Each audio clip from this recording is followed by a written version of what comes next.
Syekh Abdurrahman Siddiq, atau yang lebih dikenal dengan sebutan Tuan Guru Sapat. Beliau adalah seorang ulama yang lahir pada tahun 1284 Hijriah atau tahun 1857 Masehi. Lahir di sebuah kampung kecil yang bernama Dalam Pagar, Martapura, Kalimantan Selatan. Beliau juga adalah salah seorang keturunan dari seorang ulama besar, yaitu Alimul Allamah Al-Arif Billah Maulana Syekh Muhammad Arsyad Al-Banjari, atau yang lebih dikenal dengan sebutan Datuk Kalampayan. Ayah beliau seorang yang alim dan tokoh umat di masanya, yaitu Syekh Haji Muhammad Afif, yang lebih dikenal dengan sebutan Datuk Landak, termasuk salah seorang pendiri Masjid Agung Al-Karamah, Martapura, Kalimantan Selatan. Syekh Abdurrahman Siddiq di usia 1 tahun ibunya yang tercinta telah tiada. Beliau menjadi seorang piatu tanpa belas kasih seorang ibu. Namun Allah Subhanahu wa ta'ala menghendaki lain. Kedudukan itu diambil alih oleh bibinya yang bernama Siti Sa'idah dan neneknya yang bernama Ummi Salamah. Kasih sayang mereka berdua tercurah bagai air terjun yang selalu memberikan manfaat ke semua arul mata air. Dari sana diajarkan kitabullah Al-Quranul Karim, sehingga di usia dini Syekh Abdurrahman Siddiq sudah hatam Al-Quranul Karim. Di usia 9 tahun Syekh Abdurrahman Siddiq mulai menimba ilmu agama. Beliau belajar dan menghafal ilmu-ilmu dasar seperti ilmu nahwu, ilmu tasrif, dan lain-lain. Beliau belajar kepada seorang guru yang bernama Zainuddin, yang berasal dari Kandangan Hulu Sungai Selatan, yang saat itu masih belajar dan sambil membantu mengajar di pondok pesantren di kampung Dalam Pagar. Setelah usia beliau kurang lebih 13 tahun, sekitar tahun 1297 Hijriah, Syekh Abdurrahman Siddiq meneruskan mempelajari 3 pondasi keilmuan agama, yaitu ilmu syariat faqih, ilmu akidah tauhid, dan ilmu akhlak tasawuf. Beliau juga belajar ilmu tafsir, ilmu hadis, dan lain-lain. Adapun guru-guru beliau ketika itu adalah Alimul Allamah Tuan Guru Haji Muhammad Said Wali, Alimul Allamah Tuan Guru Haji Muhammad Khatib, Alimul Allamah Tuan Guru Haji Abdurrahman Muda, dan Alimul Allamah Tuan Guru Haji Muhammad Hashim, dan lain-lain. Maka dari guru-guru beliau inilah Syekh Abdurrahman Siddiq mendapatkan syahadah atau ijazah, yang mana ini merupakan pertanda bahwa beliau sudah diperkenankan untuk menyebarkan keilmuan ini. Kemudian pada tahun 1302 Hijriah beliau mulai mengajar dan mulai berdakwah dan terus menyebarkan agama Islam hingga masyhurlah nama beliau. Di samping profesi beliau seorang guru, beliau pun bercita-cita ingin melanjutkan belajar ilmu agama ke tanah suci Makkah Al-Mukarramah. Akhirnya beliau berusaha dengan berkeliling negeri. Beliau mengembara ke berbagai negeri sambil berdagang batu permata, di antaranya ke wilayah Sumatera dan sekitarnya, yaitu Padang Panjang, Pulau Bangka, Palembang, Pariaman, Singkil, Perlak, dan Aceh. Di masa pengembaraan beliau berkeliling ke berbagai negeri, beliau juga menyempatkan waktunya untuk belajar, meminta doa, dan meminta barokah kepada ulama-ulama atau tuan-tuan guru yang masih hidup di kala itu. Kemudian setelah dirasa cukup bekal untuk pergi ke tanah suci, beliau pun memohon doa restu kepada orang tua beliau, sanak keluarga, serta guru-guru beliau, untuk meneruskan pendidikannya, belajar dan memperdalam ilmu agama Islam di tanah suci Makkah. Kemudian pada tahun 1309 Hijriah dari Sumatera Teluk Bayur, beliau berangkat menuju tanah suci Makkah Al-Mukarramah untuk menunaikan ibadah haji serta menuntut ilmu agama di tanah suci Makkah Al-Mukarramah. Selama di tanah suci Makkah, beliau berguru kepada guru-guru atau ulama-ulama besar yang mengajar di Masjidil Haram.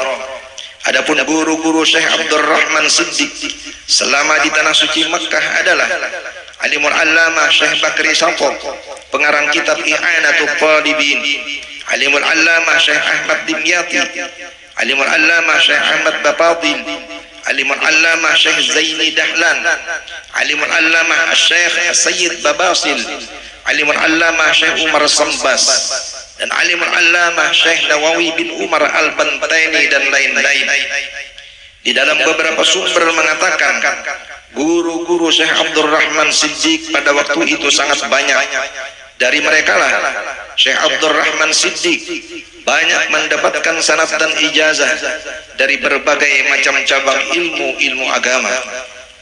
Adapun kawan-kawan Syekh Abdurrahman Siddiq yang waktu itu sama-sama belajar di Makkah Al-Mukarramah adalah Syekh Ahmad Khatib Minangkabau, Syekh Jamil Jambek Minangkabau, Syekh Tahir Jalaluddin Cangkeng Minangkabau, Syekh Muhammad Suyuti Singkawang, Syekh Mukhtar At-Tarid Bogor, Syekh Abdul Qadir Mandailing Sumatera Utara, Syekh Abdullah Zawawi, Syekh Umar As-Sumbawi, Syekh Usman Kalantan Malaysia, Syekh Sayyid Usman bin Abdullah bin Akil bin Yahya Mufti Batavia, dan Syekh Awang Kenali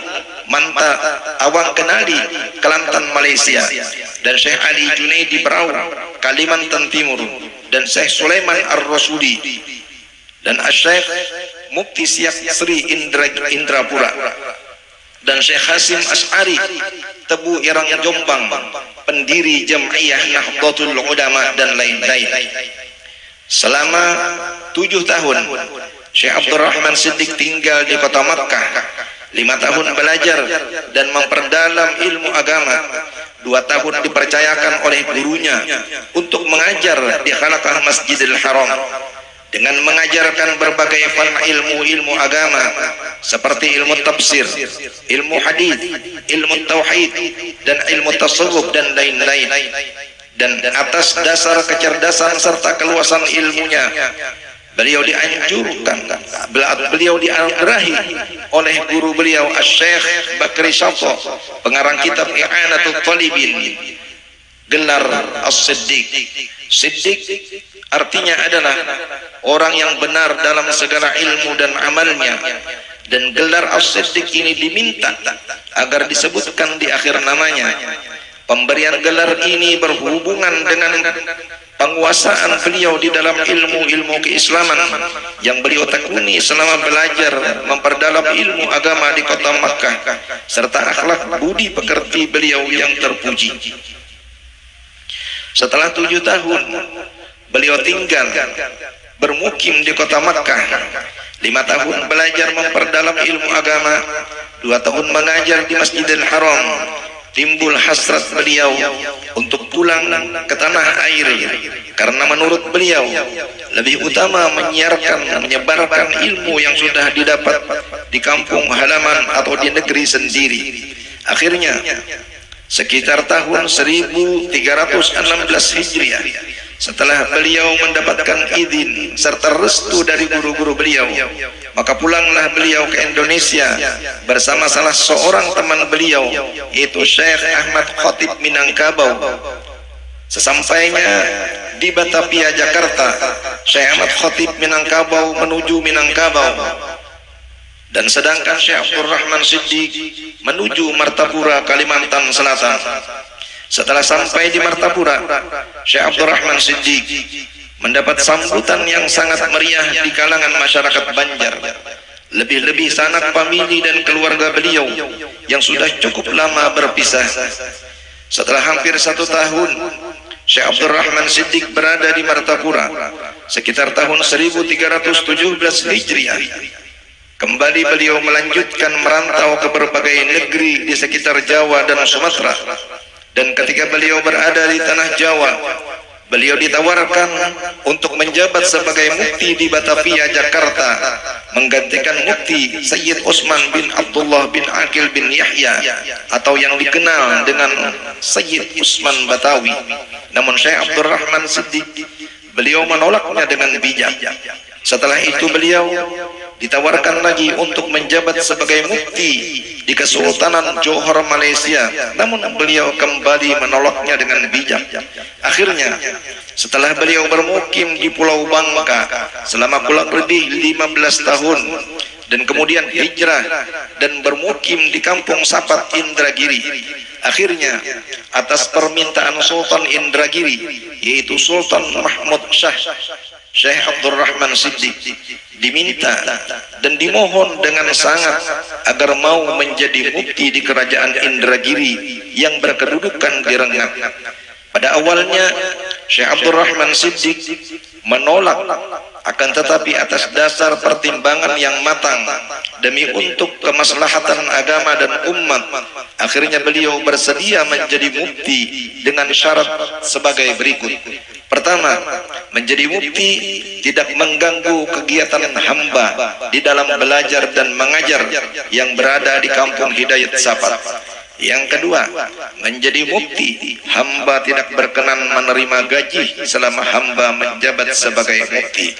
Akhirnya Sultan Mahmud Shah memperkenankan syarat-syarat Syekh Abdul Rahman Siddiq tersebut. Kemudian sekitar tahun 1337 Hijriah, Syekh Abdul Rahman Siddiq resmi diangkat oleh Sultan menjadi mufti pertama di kerajaan Indragiri yang berkedudukan di Rengat. Di samping menjabat sebagai mufti di kerajaan Indragiri, Syekh Abdul Rahman Siddiq juga mendirikan sebuah masjid, mendirikan pesantren untuk mengajar ilmu agama kepada santri-santrinya. Adapun biaya hidup beliau sekeluarga adalah dari hasil jerih payah beliau sendiri dengan berkebun kelapa dan berladang. Bahkan semua santri-santri beliau tanggung semua biaya hidupnya. Bahkan beliau mewakafkan kurang lebih 20 hektar atau 120 baris lahan perkebunan kelapa yang kesemuanya digunakan untuk kemaslahatan agama dan umat. Semua yang telah dilakukan itu adalah sebagai contoh buat murid-murid beliau dan zuriat beliau yang akan meneruskan perjuangan beliau di dalam membina agama dan umat.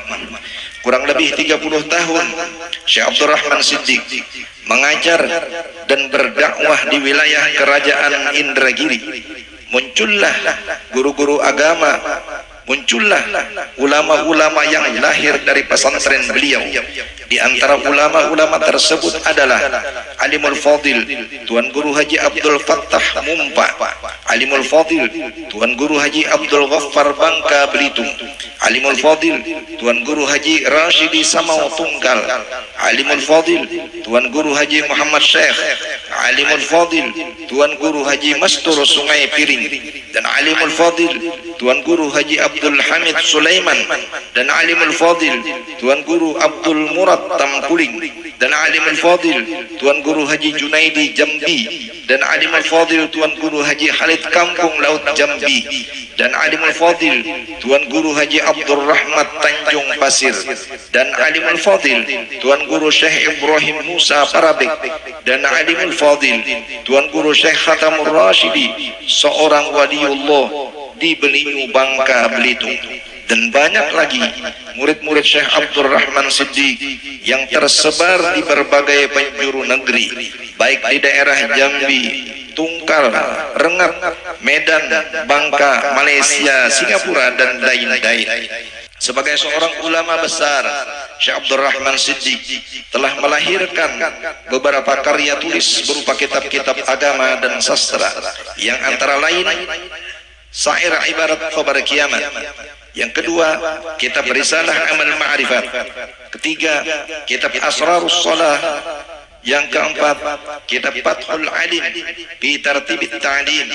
Yang kelima, Risalah Aqaidul Iman. Yang keenam, kitab Faraid. Yang ketujuh, Majmu'ul Ayat wal Hadis. Yang kedelapan, Mau'izatul Linnafsi. Yang kesembilan, Tazkiratul Linnafsi. Yang kesepuluh, Bai'ul Hayawan lil Kafirin. Kemudian yang ke-11, Risalah Syajaratul Arsyadiyah. Yang ke-12, Sejarah Perkembangan Islam di Kerajaan Banjar Kalimantan Selatan. Yang ke-13, Kumpulan Khutbah. Dan kumpulan khutbah ini merupakan kumpulan khutbah Maulana Syekh Muhammad Arsyad Al-Banjari yang ditulis Syekh Abdurrahman Siddiq di dalam bahasa Arab Melayu, dicetak di Singapura pada tahun 1933 Masehi. Kemudian Risalah Takmilat Qaul Muhtasar. Dan menurut hasil penelitian Dr. Haji Muhammad Nazir, kitab yang dikarang Syekh Abdurrahman Siddiq tidak kurang dari 20 buah. Dan ketika agresi Belanda pertama pada tahun 1948 Masehi, madrasah dan pesantren peninggalan Syekh Abdurrahman Siddiq dibakar oleh Belanda. Keluarga dan murid-murid beliau hanya sempat menyelamatkan sebahagian saja dari karya Syekh Abdurrahman Siddiq. Keadaan ini pula yang membuat karya beliau masih selamat berserakan di tangan keluarga dan murid-murid beliau. Majelis haul yang dimuliakan Allah Subhanahu wa taala, hari demi hari, waktu ke waktu, badan pun semakin lemah, tenaga semakin berkurang. Akhirnya tepat pada hari Senin tanggal 4 Sya'ban tahun 1357 Hijriah bertepatan dengan tanggal 10 Maret 1939 Masehi, Syekh Abdurrahman Siddiq berpulang ke rahmatullah, kembali menghadap ke hadirat Allah Subhanahu wa taala di dalam usia kurang lebih 82 tahun. Terbujur kaku jasad paling hina dari sekalian makhluk, jasad yang banyak bodohnya dari sekalian manusia, jasad yang fakir, hina, lemah dan dhaif. Dalam tulisan beliau ini sebuah pengakuan yang tulus dari seorang waliullah, di mana pengakuan itu menjadi sebuah ukuran warisan akhlak dan ilmu dari Rasulullah sallallahu alaihi wasallam sebagai manusia yang tawadhu, pertanda ma'rifat yang sempurna dalam bingkai syariat yang hak. Jasad yang memiliki karamah itu, yaitu istiqomah di dalam ilmu dan amalnya, dimakamkan di Kampung Hidayat Sapat Indragiri. Isak tangis dan duka cita yang mendalam oleh istri-istri dan anak-anak serta kerabat dan murid-murid yang sangat mencintainya. Mereka telah kehilangan seorang ulama, maha guru yang selama ini menerangi negeri dengan ilmu dan amalnya, dengan beribu jasa yang tidak ternilai harganya, baik berupa harta, tenaga dan pikiran. Semoga simpanan berharga sang tuan guru Sapat Syekh Abdurrahman Siddiq selamanya menjadi pedoman dalam hidup setiap insan, dan semoga almarhum mendapat derajat yang tinggi di sisi Allah Subhanahu wa taala dan Rasulnya, dan semoga keberkahan dan derajat kewalian beliau terus dirasakan umat akan manfaatnya di dunia wal akhirah. Ya Allah, ya Tuhan kami, berilah Mufti Syekh Abdurrahman Siddiq sebaik-baik balasan. Tempatkanlah beliau di surgamu yang tinggi bersama para nabi, bersama orang-orang yang Engkau cintai. Ya Allah, ya Tuhan kami, saksikanlah bahwa kami mencintai beliau dari lubuk hati kami. Karena itu, kumpulkanlah kami nanti bersama beliau dan bersama kekasih kami, yaitu baginda Nabi Muhammad sallallahu alaihi wasallam. Wa sallallahu ala sayyidina Muhammadin wa ala alihi wasallam. Walhamdulillahi rabbil alamin.